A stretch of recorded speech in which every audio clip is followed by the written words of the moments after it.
लातूर जिल्ह्यातल्या चाकूर शहरात घडलेल्या धक्कादायक घटनेने परिसर हादरला आहे. चाकूर शहरातील जुने महादेव मंदिर गल्ली परिसरातून दोन लहान चुलत भाऊ अचानक बेपत्ता झाल्याची घटना रविवारी सकाळी घडली आहे.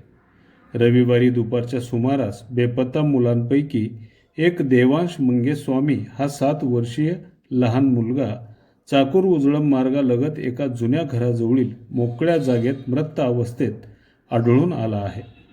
याची माहिती मिळताच पोलिसांनी घटनास्थळी धाव घेत घटनास्थळाचा पंचनामा करून या प्रकरणाचा पोलिसांकडून कसून तपास सुरू आहे.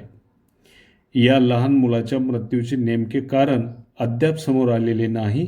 मात्र दुसरा बेपत्ता अल्पवयीन मुलगा हा रात्री उशिरा लातूर येथे सापडल्याची माहिती चाकूर पोलिसांनी दिली आहे.